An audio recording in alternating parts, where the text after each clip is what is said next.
je mets mon four de fusion en route. J'ai un creuset qui contient 140 kg de bronze. Donc petit à petit, on met d'abord un peu de bronze au fond. Et bon, ça c'est la cuisine en fait. Hein. Et petit à petit, le bronze fond. Et puis on rajoute au fur et à mesure des lingots de bronze. J'utilise un bronze au silicium, qui est un bronze très particulier, qui pour moi a plein d'avantages. Comme tout, ça a des inconvénients, mais son avantage c'est d'être un bronze qui est très dur, en même temps souple, qui me permet de laisser complètement libre cours à mes créations. Donc ça, pour moi, c'est le gros avantage du bronze au silicium. Son gros inconvénient, c'est qu'il demande énormément de température pour arriver au point de coulage. C'est celui qui fond à la plus haute température, donc qui consomme beaucoup plus d'énergie.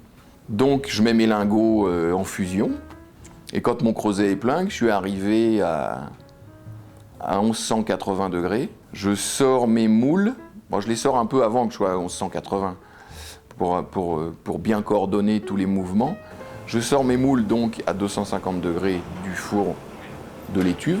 Je les enterre dans une fosse remplie de sable. Je tasse le sable autour pour les sécuriser, c'est-à-dire que s'il y a une fuite, ça m'évite d'avoir du bronze plein les chaussons. Et en même temps, pour être à bonne hauteur pour couler, parce que quand j'ai des moules, des gros moules, si le moule il fait 1m20, 1m30, 1m40 de haut, c'est pas très pratique. Je suis un petit bonhomme. Et s'il faut que je lève les bras comme ça pour aller couler dans le haut du moule, c'est pas très confortable. Donc je les enterre, et là je suis à bonne hauteur pour couler. Donc une fois qu'ils sont enterrés, je sors mon creuset du four de fusion. J'attrape le creuset avec une pince spéciale qu'on appelle une happe.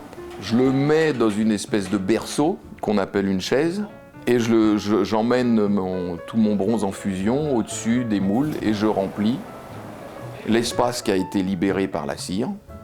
Je le remplis par le bronze. La cire a coulé pour laisser l'espace libre, le bronze coule pour remplir l'espace libre.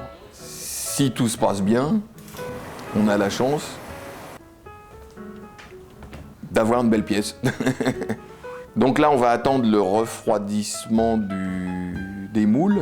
En général, je casse les moules, c'est-à-dire je décoche, puisque le terme technique, c'est le décochage ou la décoche. Je décoche le lendemain. Il passe une nuit, et le lendemain, il y a toujours un petit peu d'impatience. Des fois, pour les grosses pièces, des fois, c'est encore chaud. Et là, on casse le moule, c'est-à-dire on ouvre la caisse de métal qui contenait tout le plâtre. J'ouvre la caisse d'inox là, et après au marteau, on casse le plâtre jusqu'à atteindre le bronze. C'est un boulot un peu de brute, mais en même temps, il faut être assez délicat pour pas taper sur la pièce, pour pas marquer la pièce. Il faut la sortir de sa gangue de plâtre. Ça fait un peu un boulot d'archéologue qui cherche quelque chose. Donc quand elle est sortie approximativement de sa gangue de plâtre, je vais la nettoyer avec de l'eau sous haute pression pour faire apparaître le bronze vraiment. On commence à avoir une idée du résultat.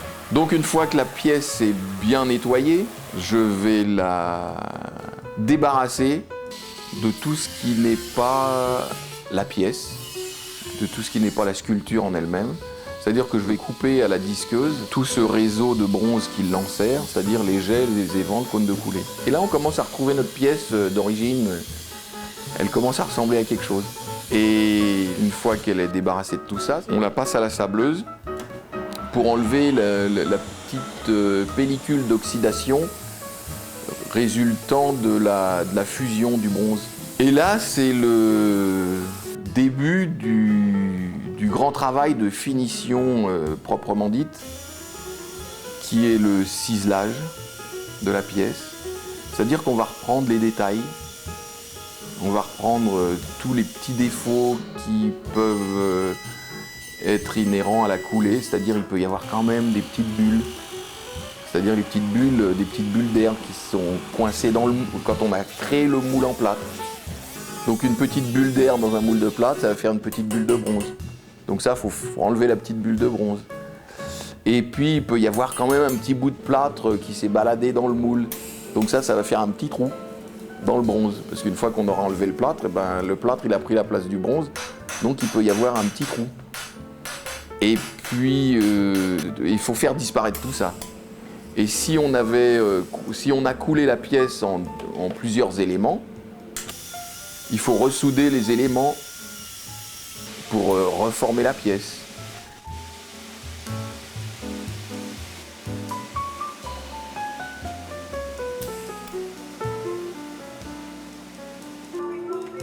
Je me suis fabriqué des ciselets, parce qu'on ne trouve pas ça dans le commerce. J'ai acheté des barres d'acier à forger. J'ai fabriqué des petits ciselets pour recréer des textures. Alors des ciselets avec des croisillons, des ciselets avec des petits points que je viens marteler après. Ça fait comme des étampes que je martèle sur les endroits où je veux faire disparaître un défaut qu'il y a eu, ou les endroits où j'ai coupé les jets et les évents, ou les soudures. Donc une fois que le ciselage est fini, on va faire un polissage de la pièce pour uniformiser toute la pièce. Et là, on attaque la phase finale du bronze, c'est la patine. Alors la patine, c'est un peu le grand mystère pour beaucoup de gens. La patine, en fait, c'est une oxydation à chaud. Ça peut être fait à froid, mais c'est souvent à chaud. C'est une oxydation du bronze. C'est-à-dire que c'est une oxydation en fait du cuivre. C'est le cuivre qui réagit à des produits chimiques en forte dilution dans de l'eau de pluie. Moi j'utilise de l'eau de pluie, mais ça peut être de l'eau distillée. Et on mélange des produits chimiques, alors des nitrates, des sulfates, des hyposulfites, des hexacyanophérates, toute une poésie chimique étonnante. Et chaque produit réagit à une température donnée. Donnée par qui? Donnée par l'expérience. Et donc on chauffe la pièce, on applique ce produit sur la pièce, mais petit à petit la couleur va apparaître justement par cette oxydation. La couleur apparaît, quand on est content de la couleur, on arrête, et après on cire. On cire avec une cire, on va dire une cire d'antiquaire, enfin moi je me fais mes compositions de cire. Alors on peut cirer à chaud, on peut cirer à froid, après tout ça c'est ce qu'on veut obtenir. Et puis quand ça c'est fait, il n'y a plus qu'à recommencer à faire une autre création et puis à refaire le même procédé.